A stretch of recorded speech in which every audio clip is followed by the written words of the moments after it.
We've seen how we can take a Bible passage or a Spirit of Prophecy quote, particularly the one we looked at, GC 611 paragraph 1, and we can see how we can make some, I would suggest, some quite profound application without doing any disrespect to the original intent that Ellen White gave.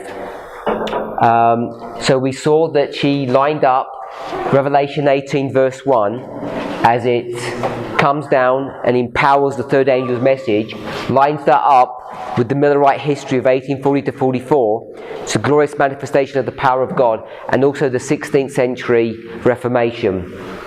And as soon as we did that, rather than trying to make a different application, we could see how these two lines actually line up really neatly. Perhaps the thing that may have unlocked it for us, because people were struggling at first to know how to do that, Ellen White had Revelation 18 and the third angel's message, and she lined this up with Millerite history, which was 1840 to 1844. And we wouldn't normally do that. We wouldn't normally line up 1840 with Revelation 18, except in the context of 9/11. I want to suggest that when we do that, it's an application, it's not the original intent. If we start putting Ellen White's original intent over this, we know that this is the Sunday law. So we would not normally line up the Sunday law with 1840. It's not something that we would normally do. But I wanted to show us that that's exactly what Ellen White is indicating that we can do. And when we did that, we took 1844 and made it as a separate waymark, this 4-year period, and then we noticed that we can make 1844, which was a shut door, another shut door here, which is the close of probation. So as soon as you do that, then you can see that you get a plethora of light, because then we can go and backtrack 2 years to 1838, and we can go back and we can say this is the agitation of the Sunday law. And then we can start making application, because the agitation isn't just this idea that there's going to be trouble coming when the church and the state come together and we're going to lose our religious liberty, but it then introduces the idea of making a prediction. If we can predict here, the inference is that we can predict there. Then we went back into a nice little historical passage from Dempsey's work, page 96, paragraph 3, and there we saw, which I think helped us to open this up in a really neat way, that the Millerites understood the loud cry came in 2 phases. Speaks about a revival of the missionary enterprise, and once we did that, we could see that this was Midnight Cry 2 and this was Midnight Cry 1. We didn't see in the passage that 1840 in and of itself was the Midnight Cry 1, but we can develop a logic to show that. And they didn't call this Midnight Cry 2, they called this the true Midnight Cry, and this the alarm. And once you do that and you bring that into the Sunday law history, now you've got light that we didn't have before. It's defining what the Sunday law looks like. With the Sunday law, we're going to be given an alarm. Sometime later, we're going to be given the true cry. So once you start developing that logic, you can see how you can open truths up. Then what we did, because this is the summer, let me come back and do that properly. This was what in this history was the Midnight Cry 2. It wasn't here, it was here. And this is the true. And therefore we can come here and we can mark a loud cry. So as soon as you do that, then we have legitimacy to say that the loud cry, the alarm of the loud cry, begins at the Sunday law, and then the true midnight cry would be the loud cry. And if we introduced or overlaid 277 early writings, paragraph 1, and I think you'd have to do paragraph 2, then we can see that this angel comes in at the right time as what is beginning to happen with the third angel. As it begins to swell to a loud cry. So you can see the swelling here. It's going to swell to a loud cry in exactly the same model that we have here. The alarm and the true midnight cry. So you can see there's a number of things that we can do. What is between 1840 and the summer of 44? What's the premier waymark that goes in between them? April the 19th. So I haven't thought about this, but I'm suggesting there are two major ones we could go for. We could go for 42, which is the creation of the chart, which is not a major waymark, or we'd go for April 44. And this is the summer. And so now what you can do is overlay, or not overlay, you can bring up these lines, one of those two, and then you're going to create another waymark here. I'm not saying there's two, all I'm saying is I'm not sure which one. We'd have to work out our logic to figure out which waymark it was. Was it 42, the creation of the chart, or April, which is this disappointment that they're receiving, because there's going to be another waymark here. We know that there's another waymark here because when we take the history that we're now currently in, and this is 2012, this would now be 2014, and this would be 2018, and this would be 2019.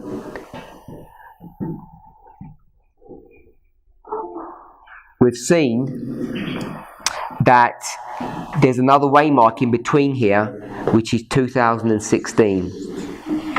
So we can now develop that logic there. 2016 is a secondary waymark that's between the Sunday law here and the close of probation, or Raphia, and this is the loud cry, 2018. So there's this additional waymark here. So it may not be 42 or April, it may be another waymark, but all I'm saying is that there's another waymark, and if we were minded to do that, we could go into that history and dig it out, what it would be.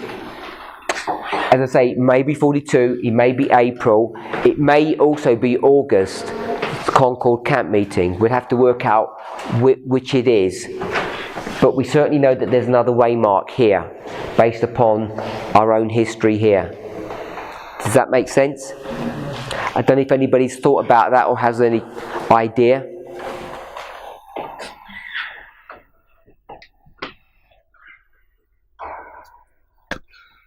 No thoughts? The reason why it's interesting to do that is because if you were to take this history here, 14, 16 and 18, and then Raphia, you can see how we're lining Raphia up with October. When this line was originally created, how did we create this line? This was October, this would be August, and this would be July. So this would be July that we're marking, and therefore this would also be August. This is August the 1st, and this is August 14th, 15th, because we'd mark this as Concord. So you can see this is July, but in this line it's 1840. So we've got two different lines and we're applying them in a different way. We're taking Millerite history and changing it when this line was created. But all I want us to see is that here we've got an extra waymark. I don't know if anybody's got any thoughts of what it may or may not be. Would it be the creation of the chart? Or would it be the disappointment? I don't think it would be Concord at that scale. Have any thoughts?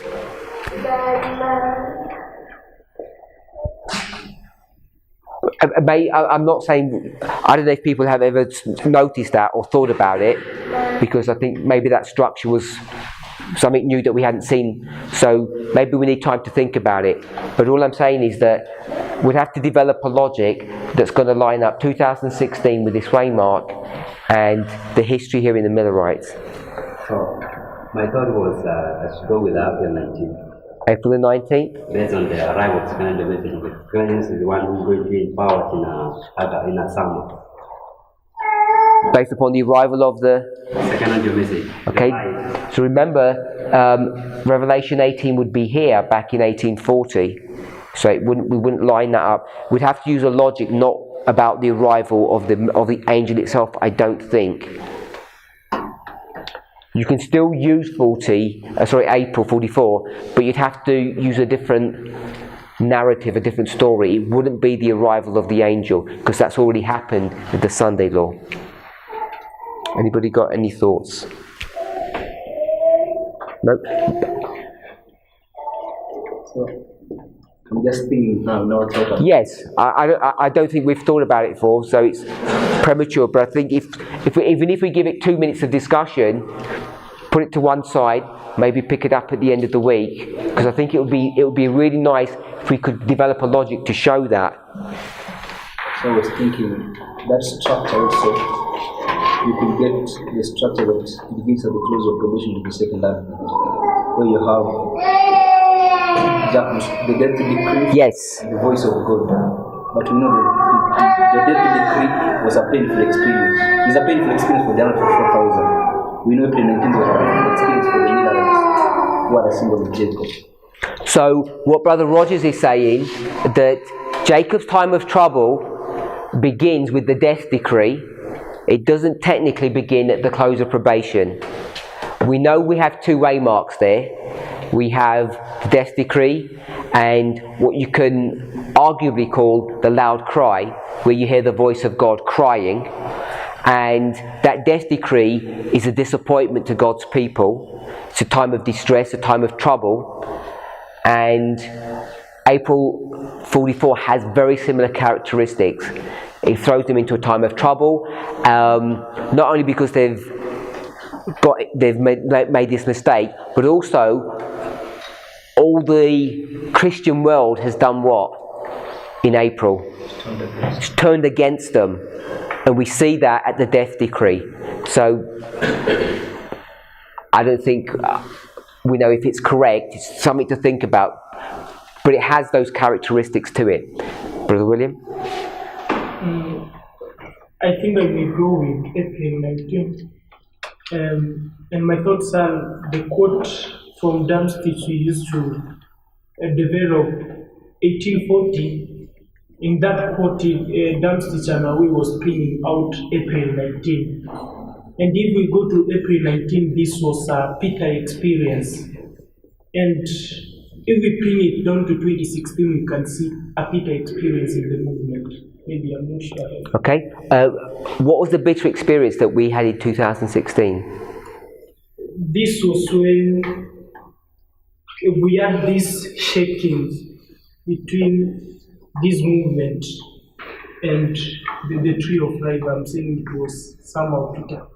Okay, so Tree of Life, we have the interaction with Tree of Life in 2016. Obviously the presidential election, I'm not sure if that has what impact that has. And then in April 19, there's that disappointment, and there's a light that came at that time. But when you compare 2016, we see that there's a disappointment, like breaking up of, between two of light and us, and then we see that the light of Daniel 11, verse 40, that verse 40 clarity came at that time, which is a light comparing to April 19. Okay, and so 2016, there's a disappointment, but there's also great light that comes up. And we read what happened in April 44. Months before Samuel Snow. Sorry? Months before Samuel Snow. So months before Samuel Snow is giving these predictions, and I can't remember where we read it. It said that there was light. Where did we read that there? Early writings, the Advent movement illustrated. So we saw that there's light in April 44. There's very little information about 42. 44, April seems the one that's strong to me. So we've definitely got a midnight cry in 1840. We've got this light in April 44, and then the light becomes glorious by the time you get to the midnight cry in the summer. So we've got glorious manifestation, we have light, and then we have glory. So I'm going to take 42 out, and I'm suggesting, based upon what we've said at the moment, that it looks like April 44 has characteristics. So let's just write that down. April the 19th, 1844, thank you.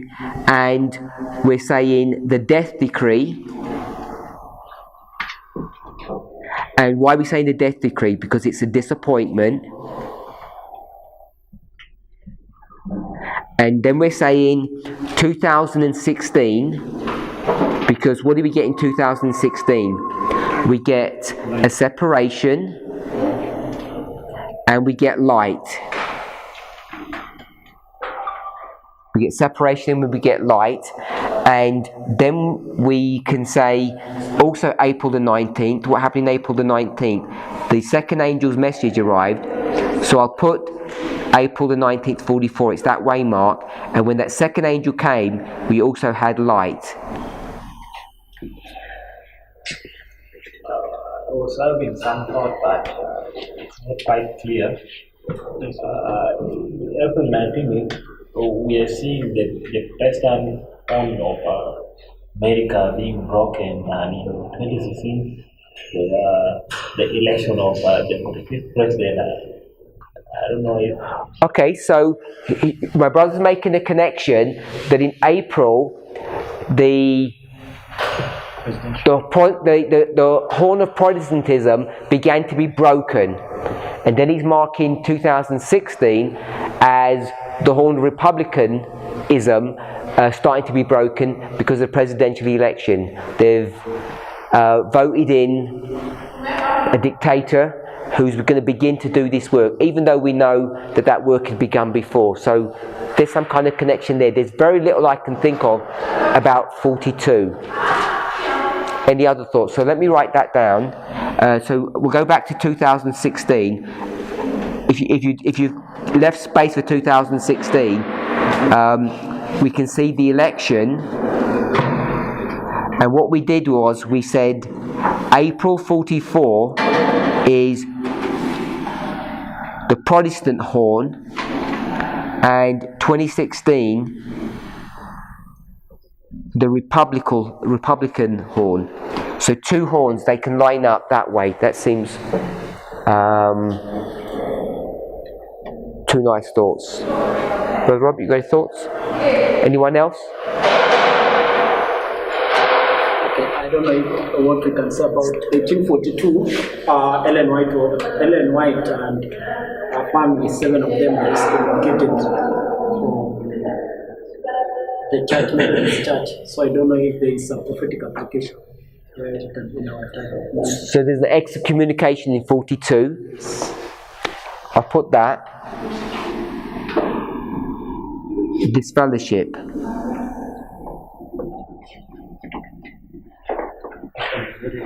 Sorry? That one I support it because in Uganda in 2016 there was a large scale of disfellowship. So in 2016 there was a lot of disfellowships going on. I also want to add something. What was happening in Vatican? In Vatican. In 2016? I don't know. Oh, do you know? Or are you just asking me? I mean, asking the car. When did the current Pope elected into office? 2013. Sorry? Benedict retired in 2013. Yeah, when he retired, the weeks later, they elected a new Pope. It's 2000. You've got me worried there. It's 2013, isn't it? The current Pope? Pretty sure. 2013, yeah. It's not 16, it's 13. No, it's 13. Surprising, he's been a Pope for a long time, 5 years. It's gone, 5 years gone by really quick. Okay, I think I've got a connection of 1842 deep disfellowship. I think 2016 we are seeing development of work of organization and coordination is taking place in 2016. That is what I can say about it. And you want to connect that with 42? Yeah, 42. Because they had their first general conference. Because they have their first general conference in 42.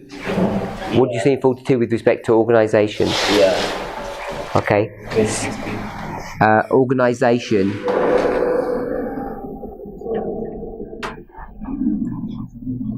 Where do we see organisation in 2016, by the way? What is the organisation that's going on in 2016? The ordinations? Yeah. Okay. So there's organisation in 2016, and it's the first conference in 42. So maybe we have to think about it more, because we'll get more 42 ones as well coming up. So let me ask a question. In April 19, when separation, when those who are at the point of the separation, what did those people who are left did? Did they make an organization? I think it becomes more formal, yes. And we could also argue disfellowshipping, although we've got Ellen White's disfellowshipping, when they separate, that's where the real disfellowshipping might have occurred, in April, as opposed to 42.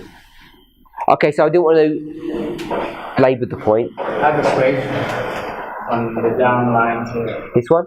Yeah, I see logical, but what Dancing is teaching is not teaching what we are doing. Because Dancing is teaching that there is an alarm and a two loud cry. An alarm in the Middle Rights for 1840, and the two loud cry the summer. But what they were alarming in 1840 was April the 19th. So, but when we come to our history, I think 25 will be the alarms for 2014. Not 2014 as the alarm. But we are seeing there. So that's not this one. You're critiquing. Okay, so you're critiquing this one, yeah. Yeah. How are we making 2014 as the alarm? 2014, whether or not we realise it or not, is the alarm for the close of probation. But in 2012 we were giving, we were predicting a close of probation. We were giving an alarm for society. We're predicting the Sunday law. Yeah. I'm not sure that's the same as predicting the close of probation. We could argue that. But technically, 1840 is going to this point, and the summer is going to this point. They're both going to the same point, aren't they? They're both going to here, even though the date is wrong. Yeah. I'm saying 2014, even though 2012 is predicting 2014, the Sunday law is talking about that event. When I mark that event, I mark the close of probation. It's not marking raffia per se. And the same with this one. So, I wanted to understand something. This is May 14. Sorry? This is May 1842? May, June. May, June. So we are connecting with the 2016. I'm saying there is another waymark here, which is 2016, between 1840 and the summer. The two major waymarks that I'm familiar with, there may be others, is 1842 and April 1844. So all I asked was, can we make some connection? And we had quite a few for April the 19th, and we've got a few now for 1842. Whether 1842 would be May or June. The fellowshipping would obviously be June. The organisation would be May. So I'm happy. Oh, Okay, I have a question. So, when we see 1840, we say that it is the first mineral crop. yes, And it was predicting the close of population. yes. It failed in April. Sorry? Which failed in April? Yes. So, but when we come to our line here, so we see the prediction was made and we failed in 2014. So, which prediction was made in 2014, which failed somewhere there? Or where did the prediction fail? Because we see the prediction of the first mineral crop was made in 1840, which is the first mineral crop and failed April 19. Why is everyone being so critical about my line? I thought it was good. Brother Rogers, explain. Do you understand his question? Yeah. So he's asking, when you have midnight cry 1, you have a message on time predicting the close of probation in the spring of 44. Speak a little bit louder. So his question is, in midnight cry 1, you have a message of time. William Miller's message is basically pointing to the second advent of Christ, close of probation in the spring of 44. But we have lined up 1840 with 2014, which is midnight cry 1. So then we should see some kind of prediction of midnight cry 1 pointing to something in the future that fails. Or that we've got wrong in some way, some shape or form. Yeah. So I think that's all that he's asking. I know what he's asking, I'm asking you to answer him. He's asking. So my explanation is, when you're looking at those two histories, there may be subtle differences to them. And I don't think that everything from that line should be exact in this line.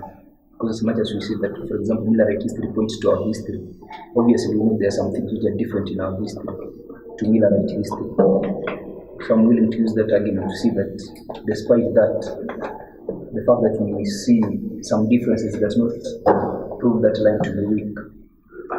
But what I see is that the structure is firm that we developed from one. Does that answer your question or not? Okay, I think we can make that argument. But I still have a problem with that. Because in 1838, we see the prediction made and it was true in 1840. When we come to 2012, we see that the prediction is made And it was somehow true. It was true. I don't know what somehow true means. Why only somehow true? Which bit is not true?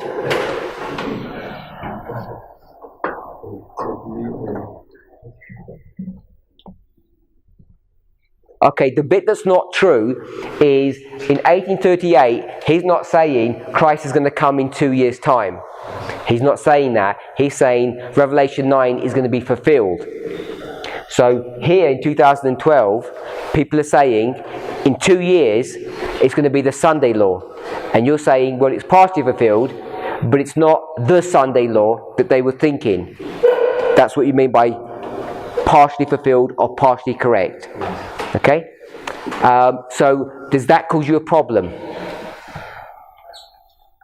Yes, it causes you a problem. Is this something new or unique? I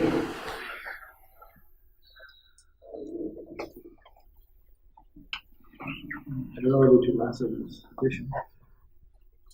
1840, we are calling it false, not that in some sense it was, not that it was false, but I don't know how the other names to give it, but it was not the ideal movement tribe the way I'm understanding it. And the prediction that they're giving in 1840 is a prediction that has been given by Miller from 1818 with a made agreement.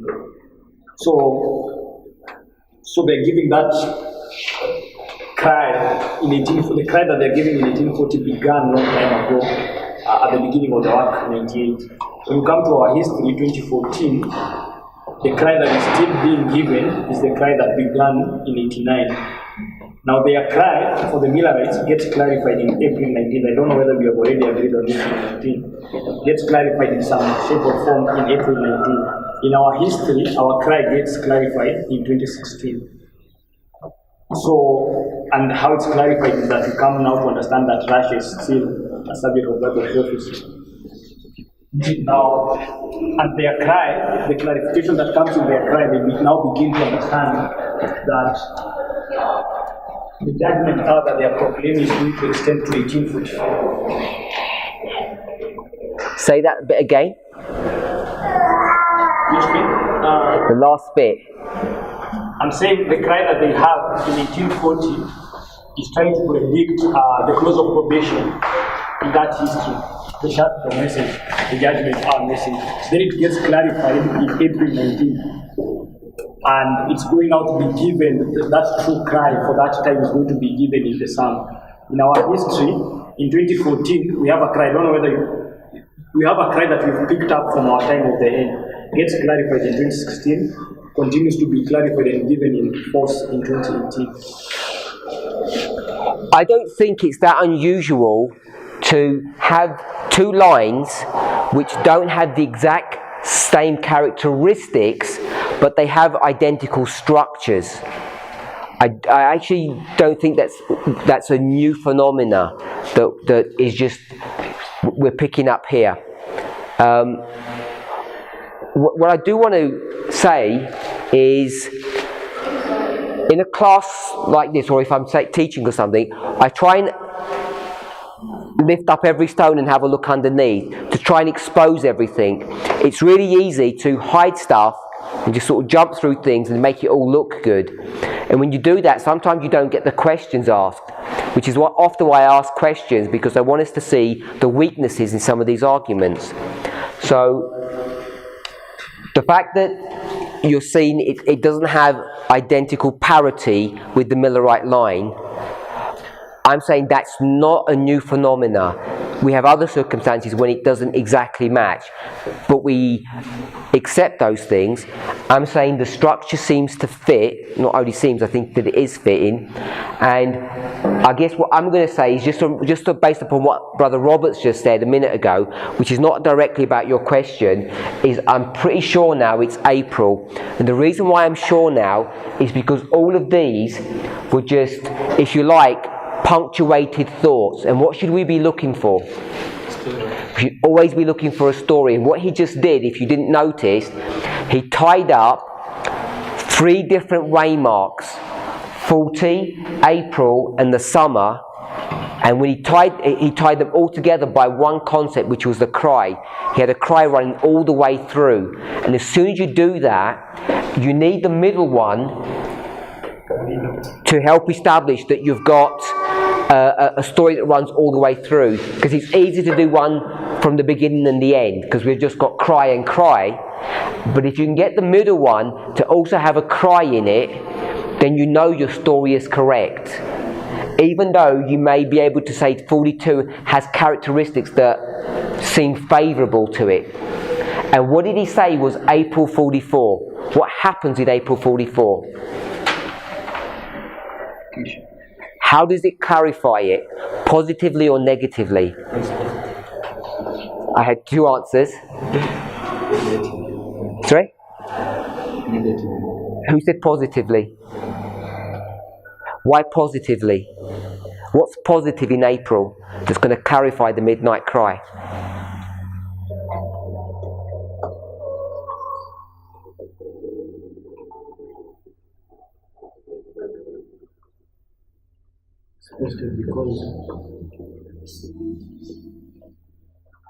Because Speak louder.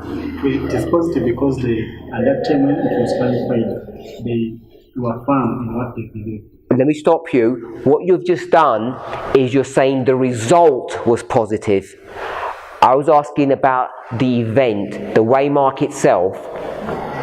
What's positive about the waymark that clarifies the cry.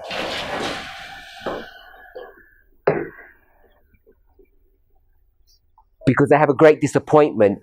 And if you did an examination and multiple choice is A or B, and the correct answer is B, and you said A, you'd be disappointed, but you now have a clarification on the correct answer, which was B, because you know you got it wrong.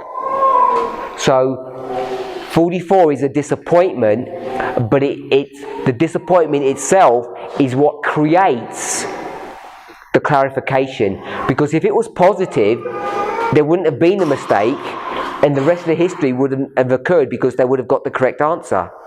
Christ would have returned at the end of 43.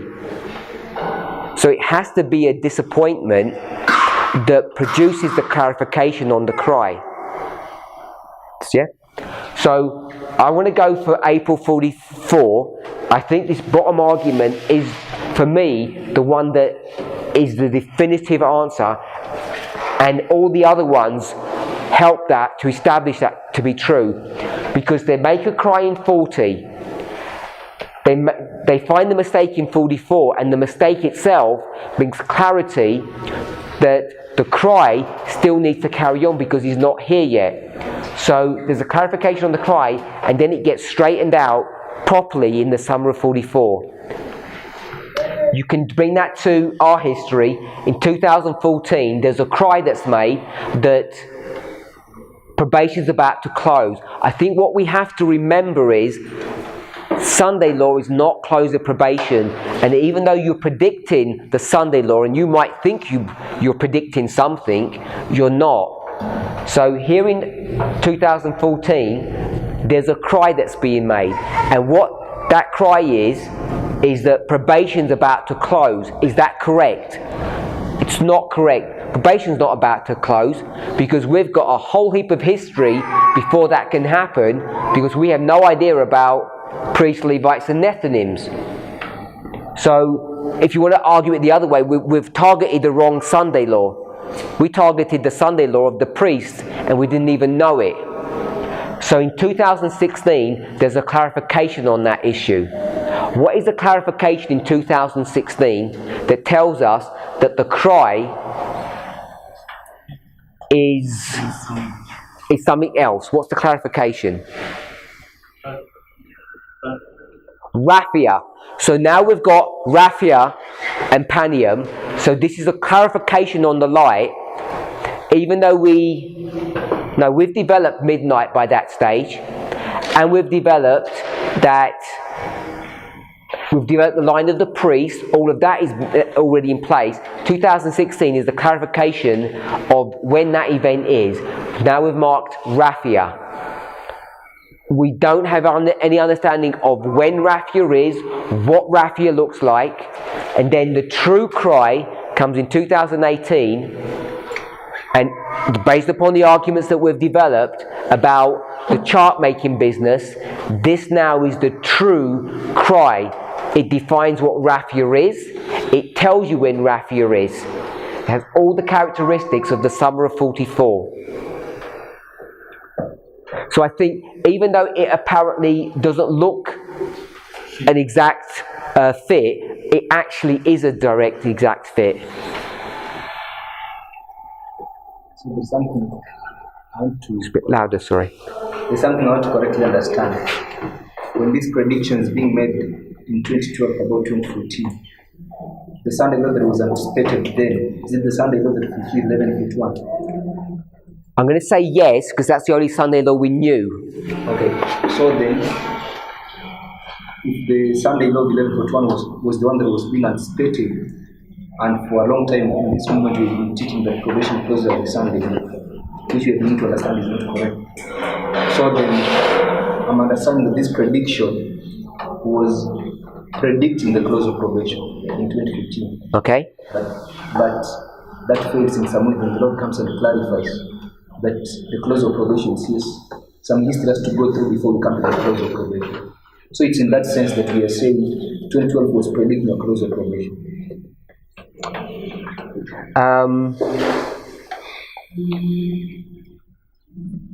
Brother William, you had your hand up before. You didn't? Yeah? Okay. Anyone else? So how can you explain the dilemma between the Sunday law and love God? This one? How do we explain it? You mean its characteristics or what it is? Yeah. Well, some of the characteristics we've explained. There's the clarification on some information that we don't fully understand, so we know that. There's some kind of disappointment. We've seen that. Any other thoughts? Where'd you get the decree from? That's it. Oh, death decree. There's a decree. Someone had their hand up? Yeah, I'm just asking about July. Could you clarify that July? This one? Yes. Can we easily clarify why this is July? Why 2014 is July? I guess for me the simplest answer is because 2001 is April. That's that event here. 9/11 is April. Then 2014 is July.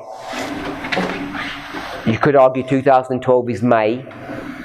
So you have April, May, July, and then 2016 is August the 1st. And are you happy that 2018 is August? Midnight Cry. And that would make this October. So the connection between August the 15th, which is the loud cry, and the Sunday law, is the relationship between August the 1st and, sorry, not August the 1st, July 21st and August the 15th. Because you can mark that the Sunday law is midnight. Are you happy that you can mark Sunday law as midnight? Any questions?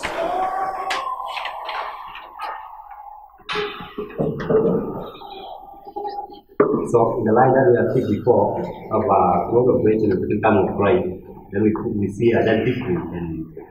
But there's something that I want to know. In that history, there's a work of Islam at that history. So could we see the work of Islam in our history? In this history here, Not 2014. 2016, Can you come again? he wants to see the work of Islam in 2016. Why? When? Not on a specific way, but in the whole history. So I think his question was, when you take the structure of close of probation, second advent, and that is to do you see the work of Islam? Do we? I don't know.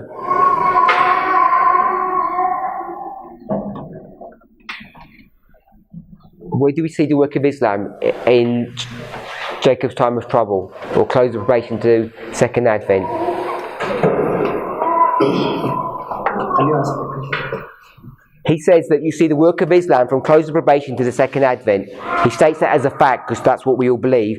So I'm just asking, how did we get that?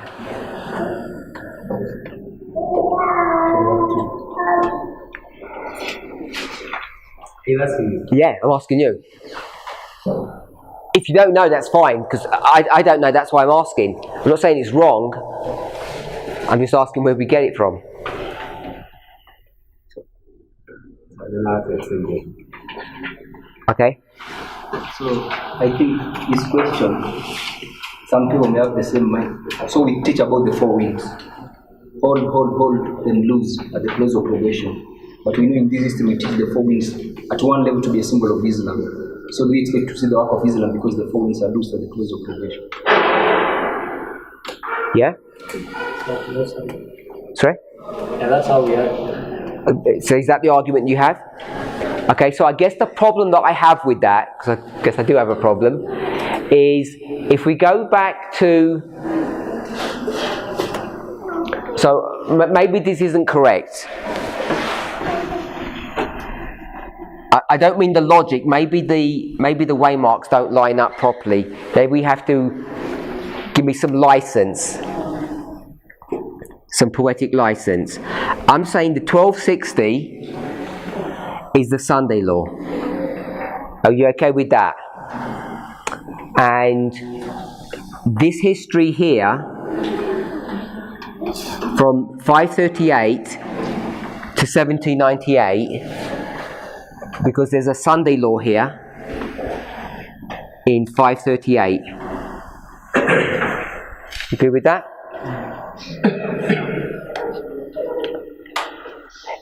If you want,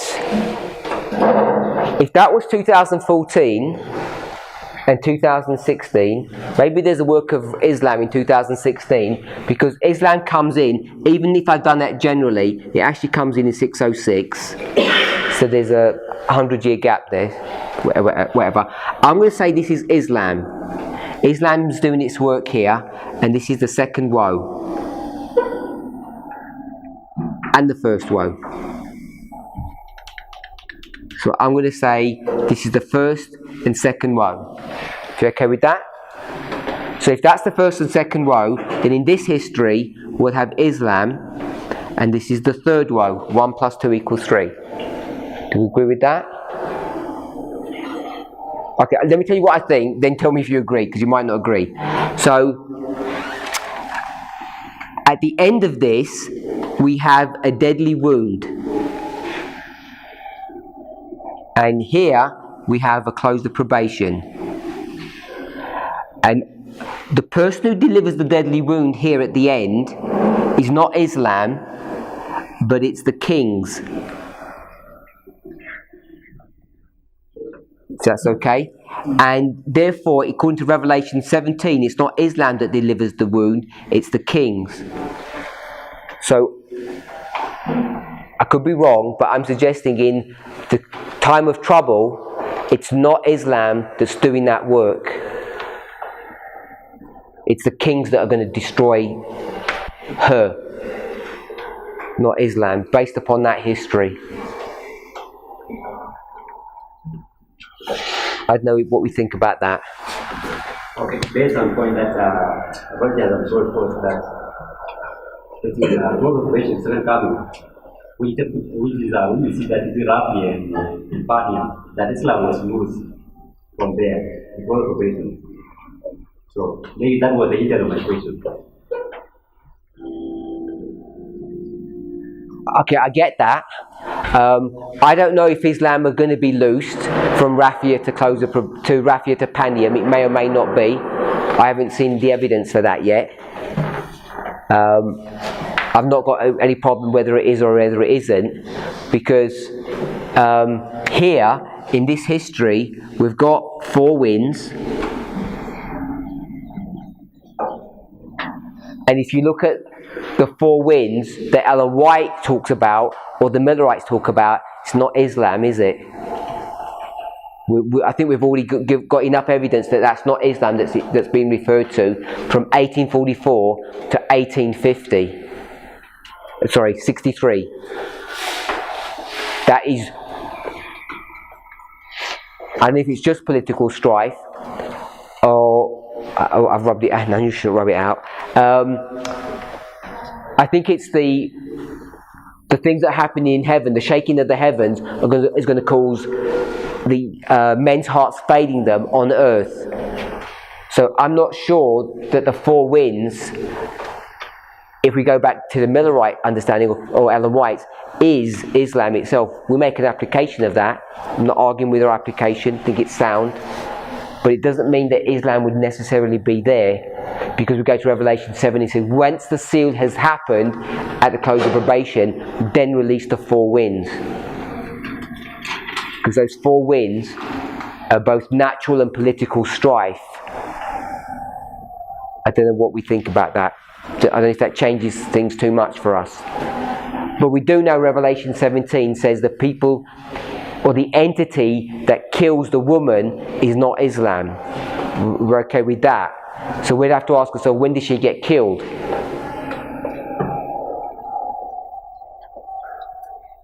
in the time of trouble?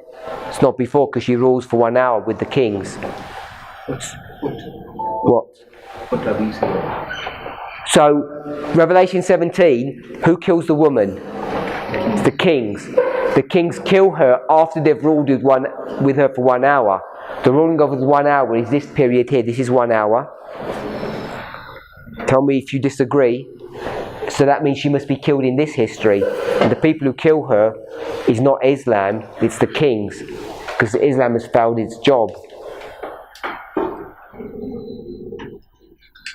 When we bring fractals into it, I'm not arguing that Islam isn't involved. And she speaks about it in the book 4SP and Great Controversy. 4SP, Great Controversy. Great Controversy 6:14, she says that as the angels of God cease to hold in check the fierce winds of human strife, human passion. I don't know what that means. So she calls here the winds are winds of human passion. GC 614, and it's she doesn't say 4, she just says winds. I put 4 in parentheses. The 4 winds equals human passion. Okay, and also she says the fierce winds of human passion, all the elements of strife will be let loose. The elements of strife? To me, that sounds like the plagues, nature elements. So we either have to spiritualize all of that away and make it Islam, when to me it doesn't sound like Islam, and we know Revelation 17 says it's not Islam, but The 10 kings that come together, I think Islam is part of them. okay, so Islam might be a part of those 10 kings.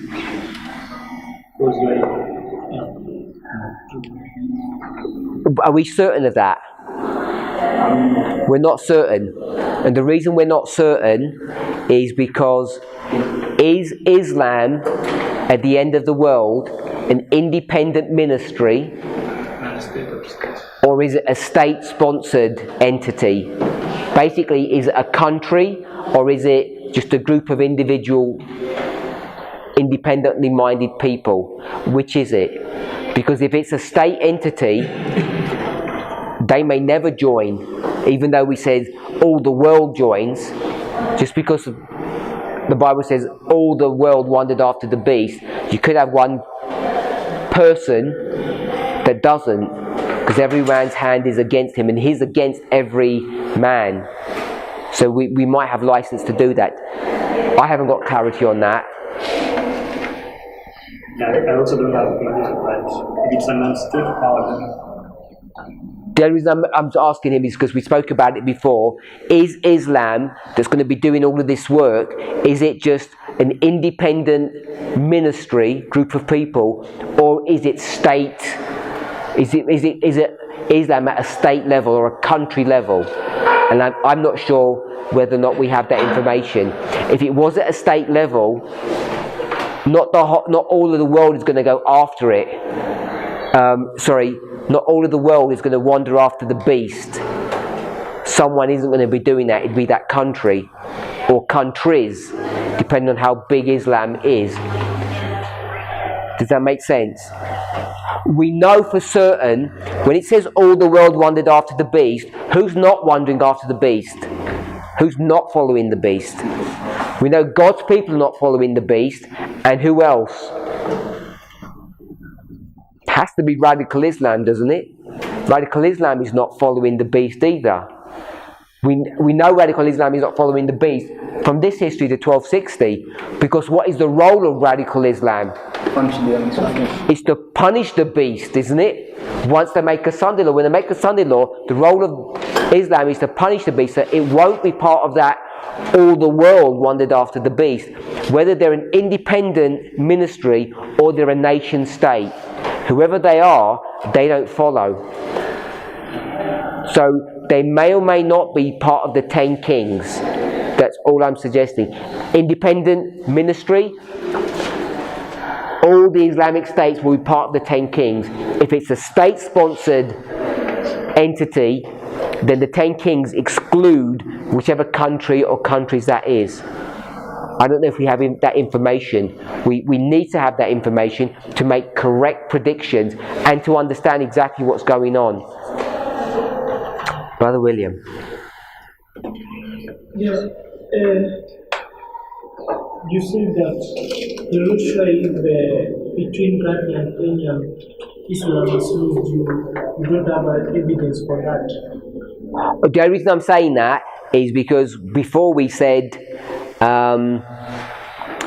Balaam gets hit 3 times, and we said 9/11, midnight cry, and Sunday law. If that still has integrity to it, then it's not Raffia.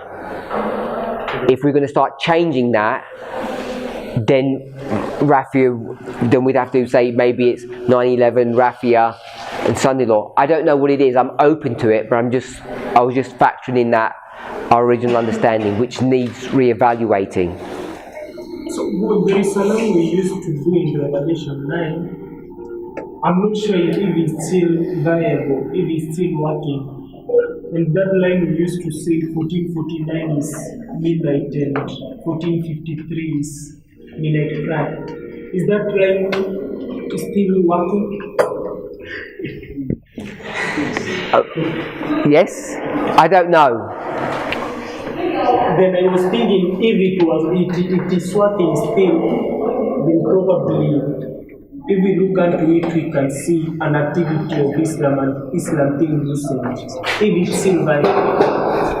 All we do know is from 2014 to 2019, Islam is involved. We know that because there's a proxy war going on. We know that is a Sunday law history, 14 to 19. We know it parallels this Sunday law history. We know it parallels the 1260. So we have Islam in all of those stages. If we were going to get this structure and bring it into our line, we then know at Raphia, the 4 winds are let loose because God's people are sealed. So we'd have to work out what are the 4 winds. Maybe that is the argument to show that Islam is let loose, and we haven't thought about the second attack with Balaam, where he crushes his foot. We thought was Panium. Maybe it becomes Raphia. Maybe we don't know. I'm not sure. I think at application levels, we have multiple lines that show that at midnight Islam will be doing some type of activity, but what that activity is, there's no single line that shows that Islam will be attacking. It's just some activity in preparation for what happens at the midnight cry. For example, the line that is giving 1449, the 4 angels are loosed, but they don't act until 1453. If you come to the line of the Vandals, the sack of Rome, and then Battle of Capone, which will matter at the midnight cry. So there are multiple lines, but none of them shows Islam doing in terms of attacking between Raphia and Feni, but doing some sort of preparation for it. At application. Do you remember that? Because you brought in the line of the first and second woe, and you have 1449, 1453, midnight cry. Yeah, but we don't see some sort of pattern in 1449, but we see it in 1453. And 1453 is Kenya. midnight cry. Yeah, if that is still working, that's what I'm saying. Okay. If it's still working, we can see. And then if we go to 1451 again, we have some sort of trouble caused by Islam. That is true. Okay, I don't know. So, but to answer Brother Paul's question, your original question was what? Rafi and Panium. Why are we talking about Rafi and Panium when we were talking about Sunday law? I understand that, but maybe I'm the one who confused people, but shift to Rafi and Panium. Okay. I don't know. I think we'd have to go to Revelation 9 and lay that out and think about that. Any questions about this? Is everyone clear what I'm suggesting here? And are we clear how we got there? Yeah. Yes? So, hopefully we'd all be at some level willing to teach that, able to teach it. I'm not saying everybody can just get up and do it, because it's not that easy to just come up blind, but we can see the logic how we develop that. And the point I wanted us to see is that we can get these two waymarks in the Millerite line, which I don't mean we just invented them now, but we just created them out of a GC 611 quote. And when you create them out of that GC 611 quote, it has impact on two lines. It has impact in the line of the 144,000, this waymark X, and the loud cry, and it confirms that we have two waymarks, 2016, 2018. It confirms that 2016, 2018 are correct. And not only that, now we've developed a story, a narrative that runs through the Millerite line to confirm this. So it's, I think it's established now that we have two established waymarks. The loud cry we already knew, and the way we're doing that is 1840 is the cry, April 44 is the clarification of the cry produced by a disappointment, and then the summer is the true cry. Who had their hand up? Do you have your hand up? Louder, please.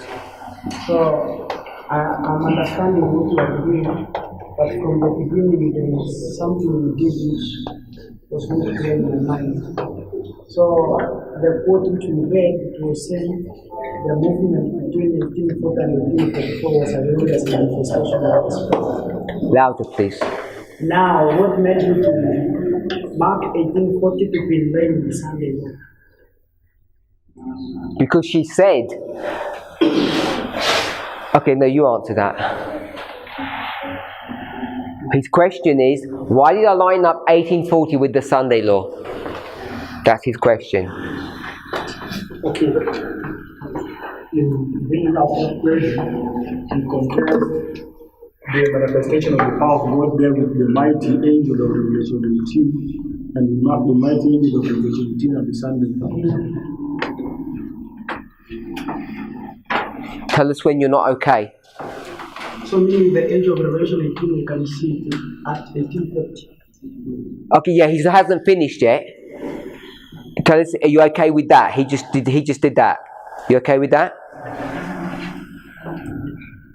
Yeah, and when you were saying that it was a glorious manifestation of the power of God, he was comparing it with our history. So that is 1840.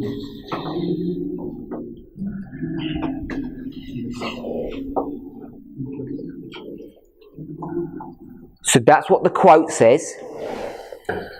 So No, I'm just answering what is asking. Yeah. Why we are lining up Sunday with 1840.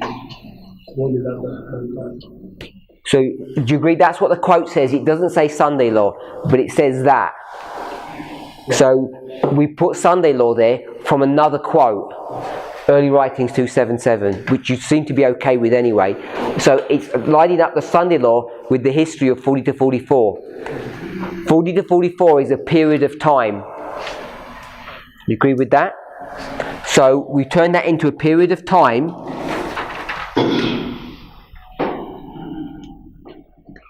And the Sunday law history is a period of time. How do we know the Sunday law period? The Sunday law is a period of time. Because what did we read in 277? This angel comes down and what happens? Swells. Do you remember what it says swells? So swell means a time period. So we've got a time period in that in this history and a time period in this history, and because we've got a period of time, 4 years, then we said what would be the end of this period of time, and 44 is a shut door, and so we're going to pick up the shut door. There are those two shut doors here. That's how the line got created. So meaning we have the end of Revelation at 1840. No, it doesn't mean we have the angel of Revelation 18 in 1840. It doesn't mean that at all. The way people wanted to get this 40 and bring it back to 9/11, they wanted it to have the angel in 1840. I'm not saying that's what Ellen White is teaching, and I'm not saying that's what that is teaching. It says this looks like this. It's not saying the angel of 18 came down. So this is an example, if you're willing to accept it, that I think you agreed with all of this logic. So did you agree that's what Ellen White was saying? That doesn't look like that. Because I don't think we can get this angel and bring it down to 1840. I don't think you can do that. And that's not the Sunday law. But she's created this structure, so this line is not identical to this line, but it has all the same characteristics, because this is the beginning of the glory, and we know this is the beginning of the glory. So you can pick up identical concepts at the same point, glory and glory, but what produced the glory is different. So I don't want us to go away thinking that we can, if you're going to teach this, don't put 18 down here, because that's not what's being taught. And the reason we keep on putting 18 in 40 is because we see... why do we put 18 at 40 anyway? Why do we put Revelation 18 in 1840? Because we have these Spirit of Prophecy quotes that say, when the towers fall, something's going to happen. Then we bring in Revelation 7 and says, restrain the winds. And we see a restraining of Islam in 1840. So it's the restraining of Islam in 1840 and the restraining of Islam at 9/11. And 9/11 is the towers falling. And the towers fall when the four winds blow, which is Revelation 18. That's why we do all of that. But Ellen White's not doing that at all. And neither am I. I'm just saying they line up and 18 doesn't go here. But it's glory and glory. Okay? Good. Any questions? Tomorrow we're going to, not tomorrow, Sunday we'll go for a new quote. And it will either be 1888, 804, or Second Selected Messages, 118. We'll go for one of those two, because people have asked about those, and we'll walk through those quotes and see what they teach us. Maybe we'll get through both of them. Any questions? Okay, so we have not seen it here, and you're really becoming something else. So we were teaching that you came a mile away. Okay, so we haven't answered that question. We haven't answered the question about how you get 9/11 and Sunday law and Revelation 18 comes down. We haven't addressed that yet. We will do that. It's an important thing that we need to address. Let's pray.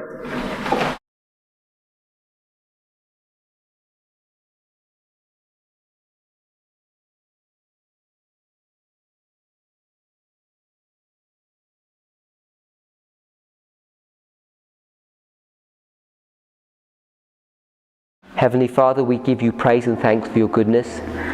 As we kneel before you on your sacred holy Sabbath day, we want to thank you for your goodness and your mercy. Lord, already we're 2 weeks into our school, 2/3 of the way through. We only have 1 week of time together. During this coming week, may you help us to press together. May we honour and glorify your name, both in the way we interact with one another and also as your Holy Spirit teaches us as a group of brothers and sisters who want to learn of you. Help us, Father, to put away all strife, all ill feeling that may have existed or even may be existing now. We know that in order for us to truly worship you, we must be at peace one with another. We ask, Lord, during these sacred hours that you would teach us, and more than that, Father, that you would come close to us and we would know that you love us. Please be with us and bless us in Jesus' name. Amen.